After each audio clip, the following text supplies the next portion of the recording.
Well, good afternoon, everyone, and welcome to today's Leader Lunch Break, where we are thrilled to welcome Kristin Warzocha.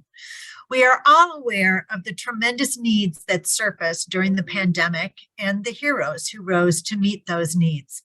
The visibility of hunger and food insecurity skyrocketed here in Northeast Ohio, and we all have those images of the thousands of cars lining the perimeter of the Muni lot to receive food seared in our minds. Our local hero who rose to the challenge and led her team and thousands in a cadre of volunteers to address the critical need of feeding our citizens was the president and CEO of the Greater Cleveland Food Bank, Kristin Warzocha. Her leadership inspired the community to respond to the immediate need of hunger and to understand our responsibility to fight hunger going forward. That responsibility included construction of a state-of-the-art new 200,000 square foot distribution center, which will enable the old center on Waterloo Road to open with support services for the multitude of needs that are regularly faced by those served by the Greater Cleveland Food Bank. This was all Kristin's vision brought into full execution. Kristin's call to serve began during her college years at John Carroll University and continued immediately upon graduation when she managed the Harvest for Hunger campaign, then on to Associate Director of Public Relations for the American Red Cross, and her final move to her home at the Cleveland Food Bank 22 and a half years ago. She's overseen tremendous growth. The budget soared from $24 million in 2019 to $37 million in 2022, serving more than 350,000 people. For point of reference, let me remind you that the entire population of Cleveland is 370,000. She's the deserved recipient of numerous awards, including the Cranes Women of Note, City Club Local Hero, and I could not find any others because she is so humble. She does not print them anywhere and always deflects recognition of herself to her team, saying, I hope recognition of me is recognition of them. She serves on In Council with Women, Cuyahoga County Board, Community College Board of Visitors, proud to say our Cleveland Leadership Center Board, and she is a proud member of the Leadership Cleveland class of 2010. Kristin. Marianne, thank you. I so appreciate the very, very kind introduction. I will tell you that I think that any recognition of me is a recognition of our team because they are extraordinary. And I think the whole food bank is full of heroes. And I'm so grateful to all of them. We've got a number of employees on the line today watching with us. And I think our community is full of heroes. And there are a lot of organizations and people who stepped up in extraordinary ways during the pandemic, who simply knew what needed to be done and got to work doing it. There are so many people on this call that I'd love to recognize today. And I know that I can't. My 10 minutes will be up if I try to do that, but it's really fun to see some of my former Leadership Cleveland class of 2010 classmates, a wonderful group of partners to the food bank, some board members and former board members, and so many of you who have been supporters in various ways over the years. Thank you. I'm going to quickly try to pull up a PowerPoint deck to keep myself focused here. So give me just 1 second. Can everybody see this? Can you see the deck? Yes. Excellent. All right, so here we go. So quick show of hands for those of you with cameras on. How many of you have been to the food bank, either our new facility or our former facility? I see a lot of hands, which is wonderful. And thank you. It means you've been engaged in some way, and we are so grateful. I always start with our mission, which is to ensure that everyone in our communities has the nutritious food they need every day. This is a mission that inspires us. It's aspirational. And it always keeps us moving forward, right? When we use the words everyone and every day, there are a lot of people who need our help and a lot of people who need more food than they currently have access to. That mission inspired us during the pandemic as well. And a very high level overview is that our food bank and other food banks across the country, we're one of 200 that are members of Feeding America, which is a national association. We bring in food from all different sources, including members of the food industry who have surplus product or other product that is good to eat, but for some reason not ready for sale. Farmers, distributors, manufacturers, and also food from the federal government and food we purchase. We bring that into a large distribution center. We just built a larger distribution center, and we'll talk about that in a few minutes, where it's sorted by volunteers who are critical to our operation, made into meals in our on-site production kitchen for distribution to partners, and then distributed out in the community. Now, the other thing we do that not everyone's familiar with that I think is so important is we've got this extraordinary outreach team and help center team because we want to make sure that members of our community who are in need of food can get connected to food effectively in their neighborhood. And so we have a help center, a call center, essentially, staffed by extraordinary, kind, wonderful people, open Monday through Friday, all day, every day. And they take calls from people in need of food and can connect them to one of our 1,000 partner programs in their neighborhood. We also have a team out in the community, our outreach team, who is connecting with clients on a face-to-face basis to refer them to resources, to help them apply for benefits they might be eligible for, and also to connect them to other partners to address the root causes of food insecurity. The challenge is we live in a community with a lot of food insecurity and a lot of folks who are struggling to make ends meet, particularly now with inflation. And particularly during the pandemic, when so many people lost jobs or had hours cut, essentially the same time, right? And so since the pandemic began, and this is going all the way back to March of 2020, pardon me, through October, the end of our last fiscal year, we and our network of partners who are so critical serve 71% of City of Cleveland residents. Now, that is at some point. It could be that we served them one time over that 2.5-year period, or it could be we served them more than once. But about 265,000 City of Cleveland residents specifically. Now, our service area is a lot wider than that. We actually serve partners in a 6-county area. And so, of course, we're providing service throughout our county and also in other counties as far east as Ashtabula and south to Richland County, which is the Mansfield area. So many people were served outside of the City of Cleveland as well. About 50% of folks served were either a senior citizen or a child. And child food insecurity in the City of Cleveland, and frankly, across our service area, is really heartbreakingly high. Back in 2018, even before the pandemic, was the word COVID was known to us, we knew that if we continued to distribute more food every year to try to meet the need in our community, we were going to run out of space. And so we started planning for an expansion project.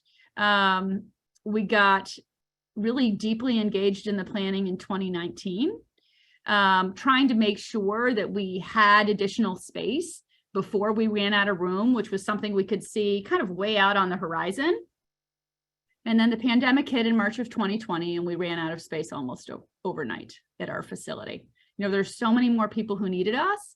And thankfully, at the time, there was a lot more food coming in, not at first in terms of donations, but eventually from the Department of Agriculture and federal government, and with product that we had purchased to try to fill gaps and make sure that our shelves were stocked so that our agencies could have the food that they needed. And I'm really proud and grateful to say that of this multi-phase plan, the first phase, which is our new partner distribution hub, was recently completed. So we built a new 197,000 square foot facility on Coit Road in the City of Cleveland, Collinwood neighborhood. It's about 5 minutes from our former facility. It gives us a significantly larger production kitchen to prepare more senior meals and meals for children after school and in the summertime when they don't have access to free and reduced price breakfasts and lunches. Much more cold storage. For any of you who've been here, and I know that some of you have come out,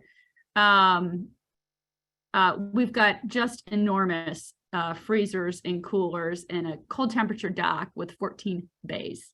It's so important because 2/3 of what we distribute is healthy perishable food, and that's something we want to grow in the future and had been a real pain point. We simply didn't have enough room to do that well in our old facility. We've got some additional dry storage, and then, you know, plans for additional trucks and drivers to be able to provide more healthy food to our network of partner agencies across our 6-county service area.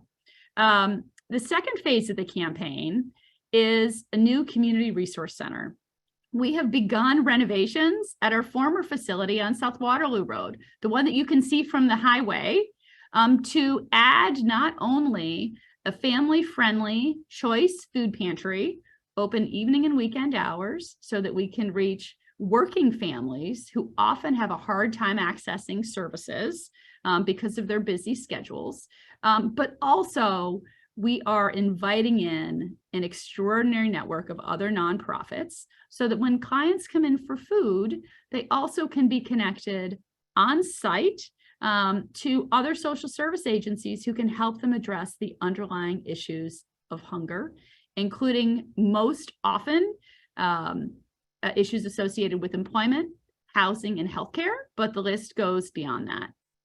The third phase of our expansion project will provide funding to help us build or renovate 2 smaller client service centers or community resource centers on the west side and the southern side of our service area, because we know that not everyone's going to be able to make it to South Waterloo for the services they need, as well as some additional capacity building support for this network of partner agencies that is just so important to hunger relief efforts across Northeast Ohio. You know, again, I mentioned earlier that we've got significantly more capacity here at this new facility. We're going to keep some of our dry storage space at our former facility as well for kind of extra large donations that we are able to bring in. Again, almost double the cold storage capacity and more space for the kitchen and for our volunteers. And this is all in an effort to improve both efficiency and capacity. And these are a few photos of our new space. Again, we're on Coit Road. We're at the Eddy Road exit. If you go south on Eddy Road, we're right next to the Federal Job Corps, if any of you are familiar with that space. And it provides a much larger, brighter repack room. If you haven't volunteered here yet, please come down. We'd love to see you. We could take larger groups in our new space, which will be wonderful.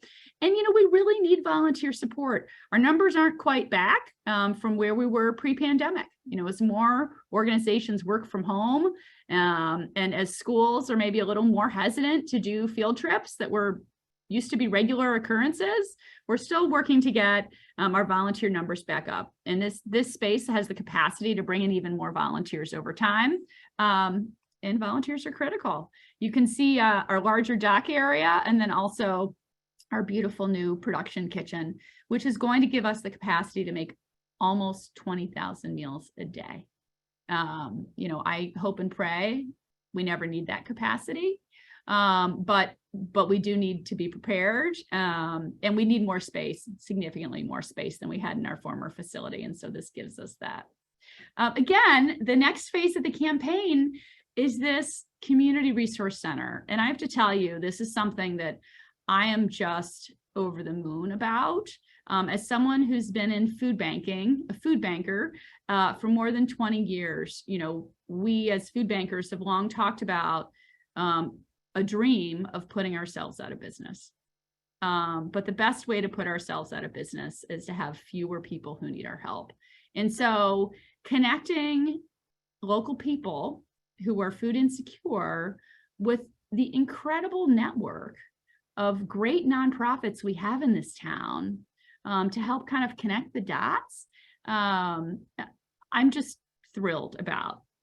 And the fact is, we have an amazing list of nonprofits who have signed up to join us. So this is the Client Choice Food Pantry that is currently being constructed in our former repack room at South Waterloo. As you can see, it's bright, it's colorful, it looks like a supermarket. People who come in for food who are income eligible, so that means they're 200% of poverty or below, will have the ability to push a shopping cart and select food that they need for their families. And while they're on site, as our outreach team connects with them and comes to better understand what brought them in, we can also have the opportunity to introduce them for on-site services to this amazing list of partners. We've got some that are completely signed up and a few more conversations that are currently underway. But you can see that there's a real focus on housing, on employment, also on healthcare with an on-site clinic that will be run by Metro Health. And beyond those three really basic needs, based on what we know about the drivers of food insecurity, we also surveyed the community and our clients and said, what else would be helpful to you at this space? And added some more partners based on that feedback. So, we're not done quite yet. There are a number of agencies we're still having conversations with, but we're so excited about the energy around collaboration.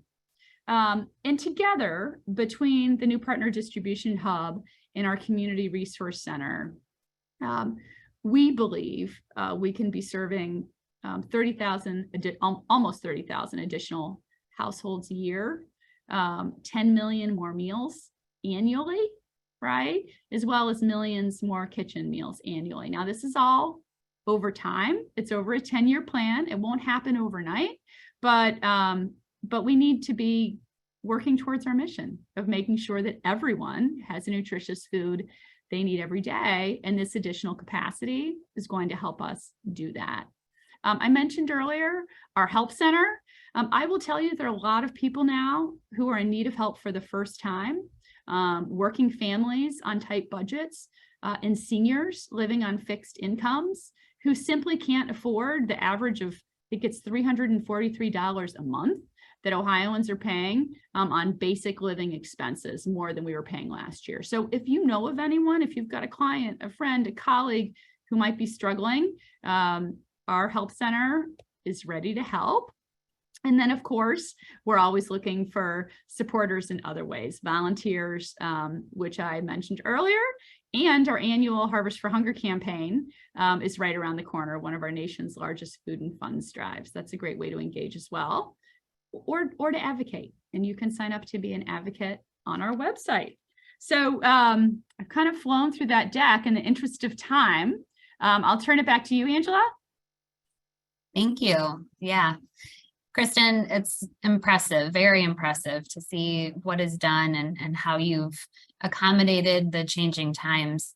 You mentioned how important collaboration has been with other nonprofits. Can you talk a little bit more about the services that will be provided at your South Waterloo facility? I'd be happy to. So we know, based on national research and our own years of experience, talking with clients, specifically through our help center and our outreach team, that the most frequent drivers of food insecurity are issues associated with housing, employment, and healthcare. I sometimes say the best solution to food insecurity is a good paying job. But making that connection for someone who's already really busy at a low paying job, with 2 kids and no paid time off, can be really hard.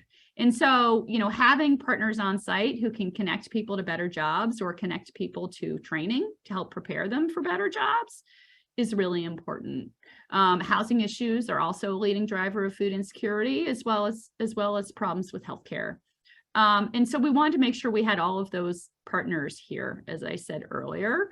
But the idea is to be a one-stop shop. If you're struggling, getting from one place to another to connect to services is an extraordinary challenge. And so in an effort to increase the possibility that those connections happen, right? To help people move towards food security, which is what we're after. We're excited to have additional partners on site as well. And it seems from the chat that you have some partners on this call today, which is wonderful to see. How can other corporations or organizations go about starting a partnership with the Greater Cleveland Food Bank? Yes, so it depends how you'd like to partner. There's a lot of information open on our website. Up on our website, pardon me. You can actually schedule a time to volunteer, even if it's part of a group.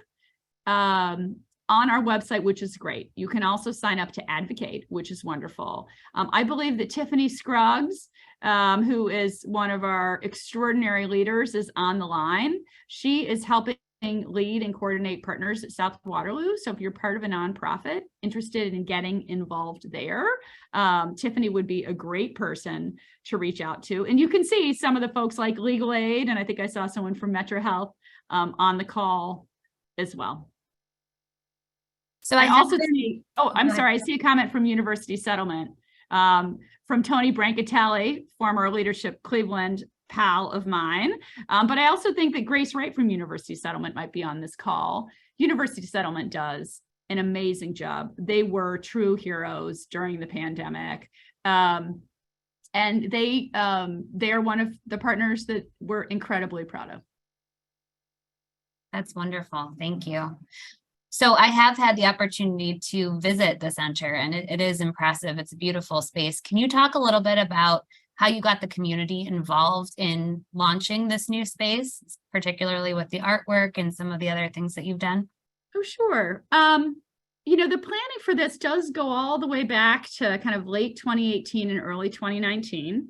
And I am extraordinarily grateful that we had made the decision as an organization with leadership from our board to expand before the pandemic hit, right? We'd already reached out to some key partners. We already had early designs coming together.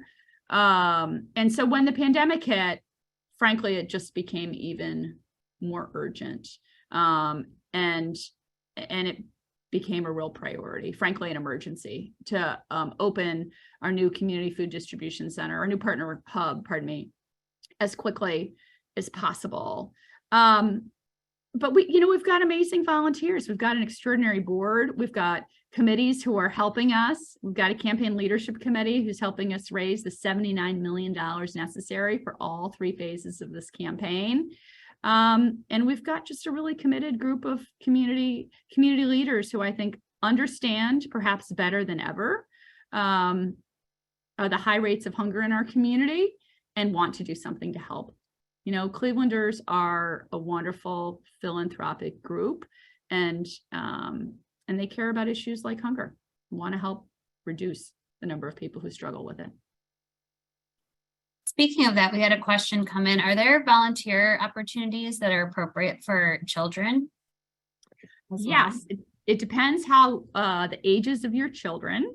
I think we have gone back, I believe, to 12 and up. Now that, we're kind of, I hesitate to say on the other side of the pandemic, now that we're going back to some pre-pandemic measures. We did kind of reset our projects for additional social distancing, which is important, but there is more opportunity now than there's been for the last 2 years for kids to volunteer. We also will be soon going back to a once a month family night where you could bring, parents could bring children who have been smaller. So we don't have dates scheduled for those yet, I don't think, but keep your eyes peeled on our website. Wonderful. Now, the work you do is not easy, and I'm sure going through the pandemic and realizing how great the need had become is pretty challenging. So what leadership traits did you draw on to lead your team through some really difficult times? Well, if there's one thing I know, working here at the food bank and with the senior leadership team and directors team that we have here, it's that I'm not always the smartest person in the room. We have amazingly skilled, brilliant, dedicated, compassionate people. And I think the one thing we did really well during the pandemic was collaborate. everybody had things to offer, particularly at the very beginning, right? When we were in full-blown disaster mode. And so we literally started doing a daily senior leadership team meeting, daily disaster team meeting, daily update to our entire staff via email about what was happening, what was changing, what needed to be done the next day. And, there were times that I led and there were times that other people led based on skill sets. And I think that collaboration and being comfortable challenging each other and coming to decisions together along with flexibility served us really well. At this point in time, what is your greatest need? I think there are multiple needs. I will tell you that a concern that I have that has recently hit the news is that emergency SNAP allotments that had been made available to every SNAP recipient, so SNAP, formerly known as food stamps, is our nation's first defense in the fight against hunger. And emergency allotments are coming to an end starting in March. Essentially, people enrolled in SNAP at 130% of poverty or less were getting the maximum amount of benefits. And so a senior who may have, pre-pandemic only gotten $18 or $19 a month in SNAP benefits, which can be used at the supermarket to access food, may have gone up to $150 or $200 during the pandemic because it was the maximum. That is ending very soon. And the fact is that is a critically important program. It is not only did it help people during the pandemic, but those extra benefits helped people respond to inflation and rising food costs. And so I think starting very soon, we will see an increase in need because of the reduction in SNAP benefits. It's not just here, it's across the country, but we're working hard to get the word out, to let people know that they can call our help center if they need additional assistance, to let our partner agencies know that this is coming. I couldn't be more grateful to be into our new facility, which has so much more capacity at a time like this. So we're going to continue to need the community support and the community to help us spread the word that hunger is still a very real issue in Northeast Ohio. Yeah. So how can we on the call best work to support you and to advocate for your work? Well, thank you. Again, volunteers are absolutely needed. We'd love to have you out. We'd love to have a group from your organization out, and you can schedule that online. Advocates are also needed. And so there are opportunities to get involved from an advocacy perspective. I know I see Mayor Bain, who's a member of our advocacy committee, on the call today. But there are also ways to just, reach out to elected officials when we need our voices to be heard. Again, an online opportunity. And then, donations are always incredibly helpful. We always say, and we're very proud to say, that every dollar donated helps us provide enough food for 3 nutritious meals. And that's because of a combination of donated food, as well as volunteer hours and community support. Well, Kristin, thank you so much. This was very informative, and I'm so glad to see so many on the call here. We appreciate all the work that you and your team are doing, and we are happy to support in any way that we can. Kristin, thank you for your incredible dedication. And I witnessed the long hours you and Tiffany Scruggs and all those in room 206A at the food bank invested during the time of crisis. So thanks to you and to all of you there at the food bank. We're deeply, deeply grateful because you were not remote. Thanks, Marianne. And thanks to everybody on the call who's been supportive over the last couple of years. It's a team effort for sure.